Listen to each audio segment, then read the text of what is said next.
Hello everyone and welcome to a brand new episode of the Sports Insight with your host Alamdar Khan. And yes, as you know, we give you sports information from all across the globe. You guys can surely reach out to us on our social media handle, which is at the rate of Indus News Sports. That works both for Twitter and for Instagram. But anyways, we'll go to the headlines first. And yes, from the world of Kashmir Premier League, it is still underway on Tuesday and Muzaffarabad Tigers managed to beat Kotli Lions by 5 wickets.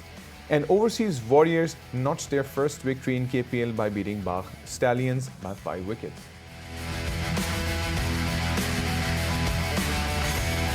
And yes, from the world of NBA Summer League, Cooper's game-winning 3 gives Hawk 84-83 win over the Pacers.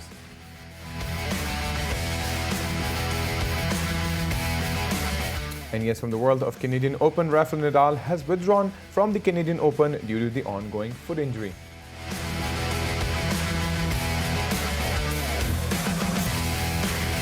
And yes, from the world of football, Lionel Messi gets a hero's welcome in France after agreeing to join PSG.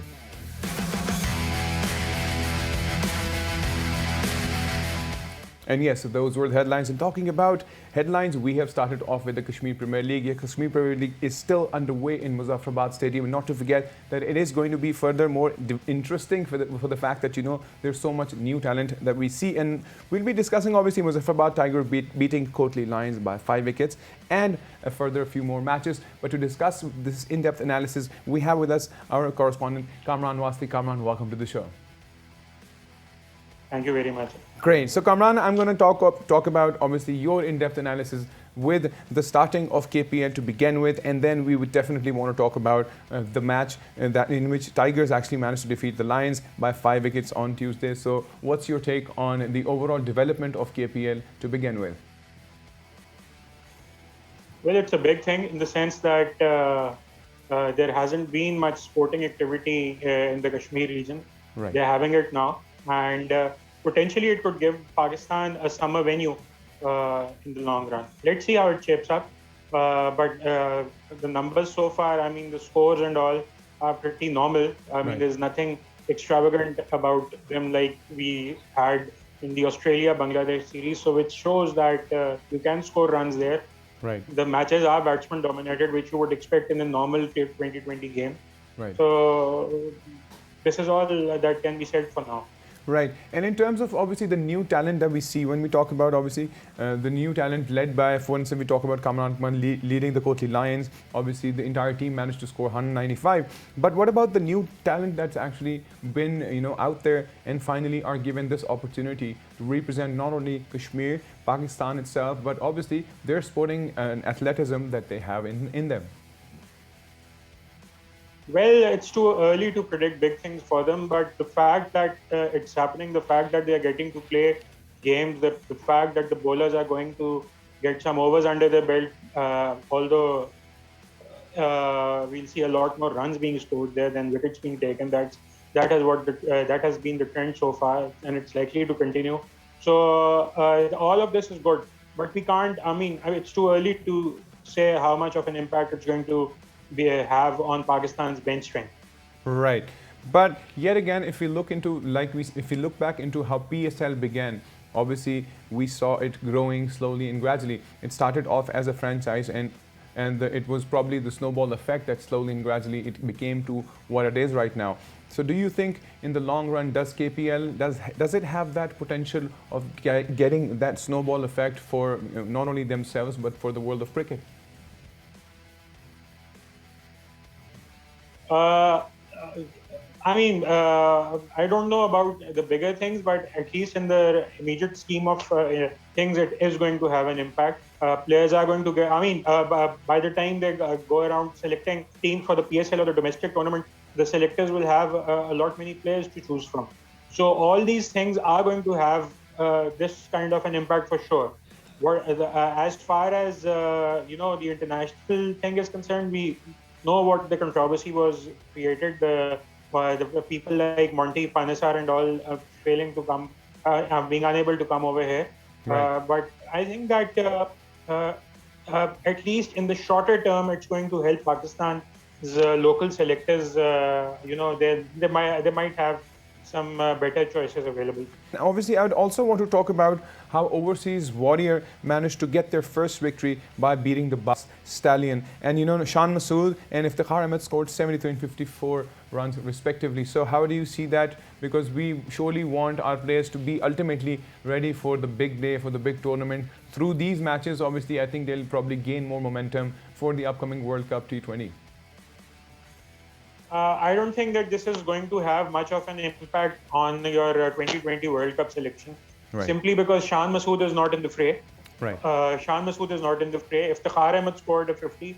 He's not in the. He's not being considered. Right. Haider Ali has recently been dropped. Right. Kamran Ghulam is nowhere to be seen. These are the four guys who scored runs in that match. In the other match, Asif Ali scored 67 at about at a strike rate of 200. But again, he's not in your on the radar.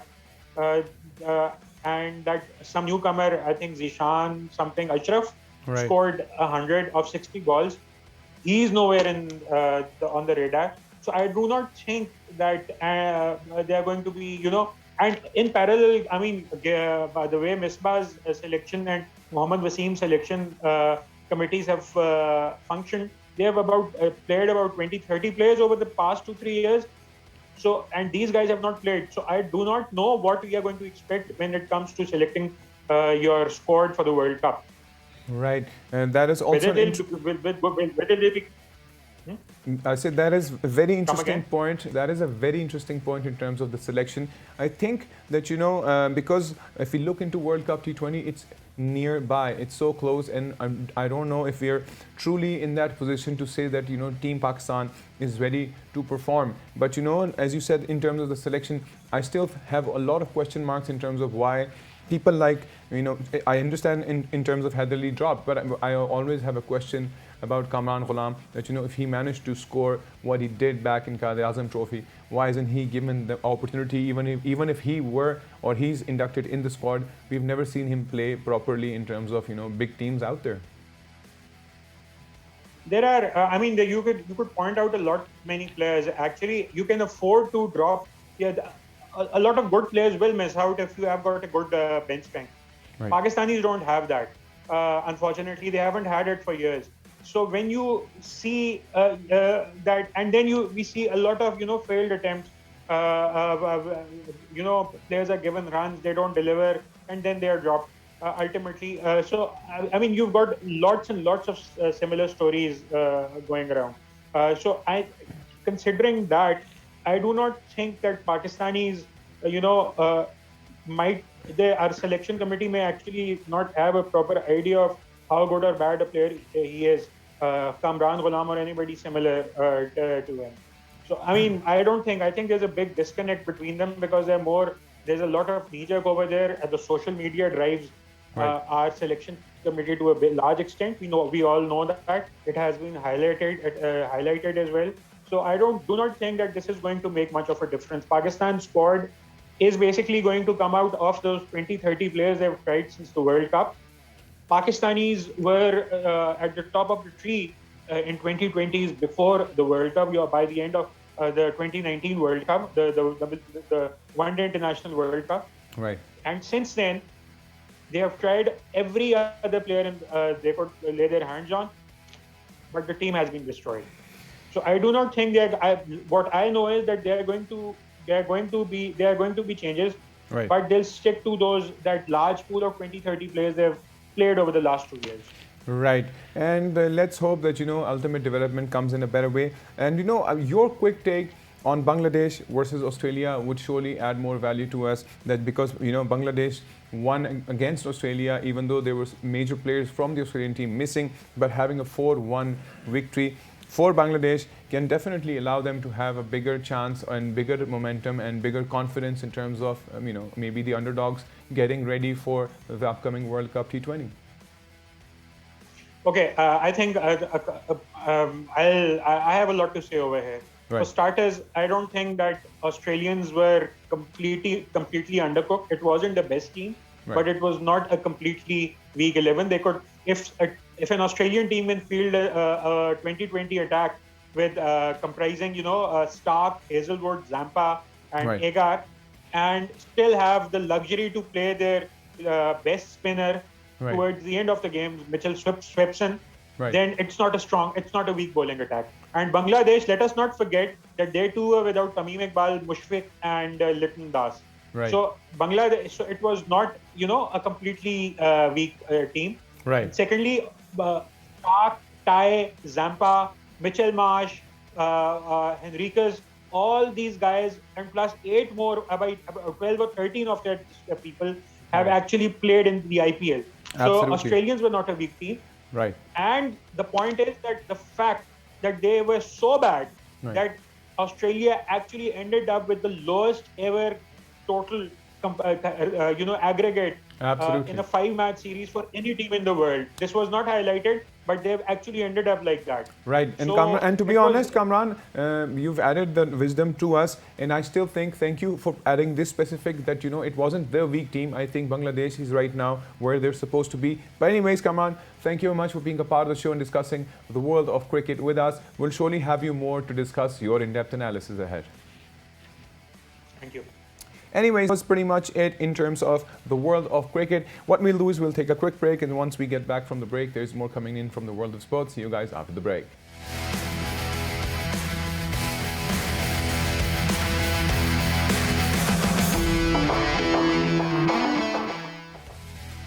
And yes, welcome back from the break. And yes, before the break, we were discussing the world of KPL, but not to forget that we always give information from sports from all across the globe. So we'll be talking more about what's happening in the world of Summer League, yes, the world of NBA, because obviously the ball has to keep on rolling. And to discuss the in-depth analysis of the world of NBA Summer League, we have with us Austin Krell. Austin, welcome to the show. Thank you for having me. Great. So Austin, things have started rolling in terms of the Summer League. So I want to talk about obviously the victory of Hawks over Pacers, and obviously Cooper managed to score those 21 points. It's so interesting so far, and we see these upcoming talents. How do you see this further development in terms of both the teams? Well, I think it's important to keep the fact that these kids are not playing against real NBA defenses. They're playing against other young players and against guys that won't make rosters. So I think this is really just an opportunity to really showcase your draft picks and say, like, this is what we got. See them in live action. It's a good taste of basketball for people who crave basketball in the off season. Sharif Cooper made an incredible shot. He's really played very well so far in the league. But again, a lot of the competition is not going to make rosters. So really, it's just sort of it's good. It makes for good footage, but it's not necessarily something that you want to take too much stock in. Right. But if you look into how, even if you look back into, if we talk about Giannis to begin with, obviously he started off his journey in the same very way. And I think all these young talent that are portraying their, or putting up their energies as their best would surely allow them to have a bigger portfolio in the long run of their career in NBA. Yeah, I mean, it is something for there's a lot of motivation to play hard because you have scouts from other teams, you have other executives from other teams watching and paying attention, and so if you really play well and you show something, maybe it might not be a spot for you on the current team that you're with in summer league, but there could be a spot for you on another team that's watching, and so there's always reason to be, to go all out on every play and really give it your all at every moment. Right. So doesn't the summer league term or work more as a stepping stone for these new talents? So, like you said, maybe someone else is watching, maybe some other team is watching, and maybe in the long run, when they develop further more of their skill set, like I said, is it more like a stepping stone or a ladder for those who really want to be in those major teams of the world of NBA? Yeah, it kind of just depends on the context of your situation. Some guys are going to be coming in and they're going to be top first round picks, and so there's not a ton for them to be playing for, other than just to you get some run in, get prepared for what an NBA travel is like, and what the rules are like, and it's a showcase for the fans to get the fans excited. For other guys that go undrafted or are late second round picks, it's an opportunity to really show that you're worth sticking around, that you're worth really believing in. So it really just kind of depends on who you are in relation to, your team and where you were drafted, if you were drafted at all. Right. Well, that's a great input. I would also want to talk about, obviously, Trailblazers beating the LA Clippers 88-66. Obviously, it's a pretty good lead when it comes to, if you look at the pointings. A 20-point lead is pretty interesting. But, in terms of their growth and, both the teams actually for the Summer League, how do you see them and, how do you see this match in particular? Yeah, the Blazers are an interesting team because they're playing three guys that are NBA veterans. Right. Emmanuel Mudiay, Michael Beasley, and Kenneth Faried are all guys that have played a lot of years in the NBA already, so they're experienced, and it's probably more so of a showcase to see like what do these guys have? Well, are they good? Can they play for any team? And so it represents like a second chance, if you will. And so they're experienced, they're bigger than everybody, they're more skilled, they're stronger, they're faster. So, it's kind of like they're the adults in a room, if you will. Right. So would you also add in more word to the idea that, how long does the Summer League, because, as you mentioned that, it's pretty much trying to keep the fans intact. So how long does the Summer League continue so that we can once again go back to, all the senior officials and all the senior teams lining themselves up, because I'm sure there's a lot of trading that would be underway and there would be a lot of things in development in terms of the teams. So how do you see, and when do you think the Summer League would discontinue and then we can step back into, the real game? Right. Yeah. It only lasts a couple of weeks. It shouldn't be going into, it should go into like late August. But really, it kind of represents a chance for executives, scouts, coaches, players, whatever, to, connect with the media. And it's also a very big networking opportunity for the people who work around the NBA, but aren't the players themselves necessarily. Right. In terms of the standings, you currently see, because that's what I've been going through as well. The Blazers currently does stand, like 2 victory if I'm not wrong here. So I think that would be further more development in terms of their performance, and I think that would take them a long way, like you said, that probably by the end of August. So how do you see, for instance, if they ended up being there where they're supposed to be, what impact would it create for them as a team, or any team that would actually want to be noticed and maybe take their journey further ahead in the world of NBA? Well, again, you have to grade it with the fact that they're playing against young guys who don't have experience, that don't have access to professional facilities up to this point. Right. So you want to keep that in mind, that they are, if they're dominant, there's a reason for their being dominant. But I think it's really what it should be, is an opportunity for young prospects to be out there showcasing themselves, because young prospects have a higher ceiling per se than what those three players can give you at this stage of their careers. So true. I think it's an advantage for them in Summer League. And if they win the Summer League championship, good for them. Right. But your goal should not be to pursue a Summer League championship. Your goal as an organization should be trying to find young talent that you can at least build off of, or if not, leverage in trade scenarios that could help you improve your team. Right. And talking about trading, any major in-depth news that you would like to share in terms of the trading happening between various teams actually for now, for the real game to begin? There is growing buzz about trades involving Philadelphia or in Portland and Golden State. We'll see how those play out, but there is certainly some noise and buzz around those three teams. Right. We would surely want to look more into as it develops. Well, Austin, thank you so much for being a part of the show and discussing the world of NBA with us. No problem. Thank you for having me. Great.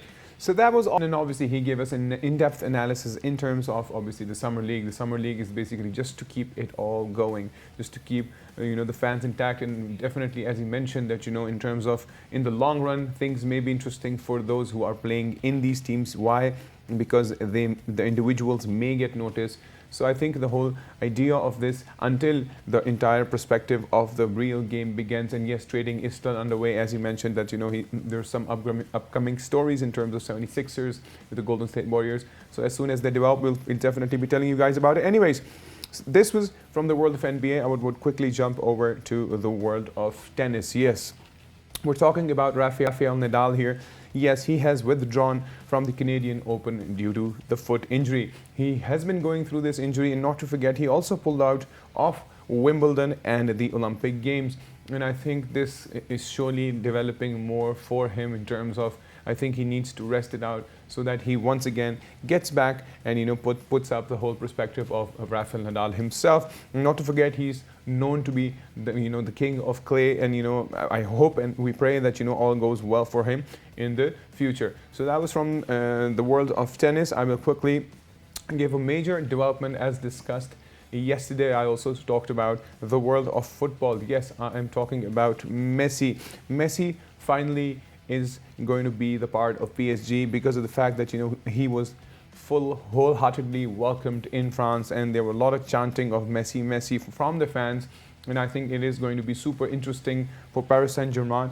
Why? Because PSG has always had the firepower. But having the firepower, is going to be Mbappe, obviously, and Neymar. So these two individuals were the major individuals in the team. Now, if they get the leadership of Lionel Messi, I don't know, things can turn around and maybe create a big name for PSG. And Messi had actually won 4 Champions League titles when with Barcelona. So let's see how long this journey with PSG goes, because PSG, as I said before, they have a very strong presence in terms of star power.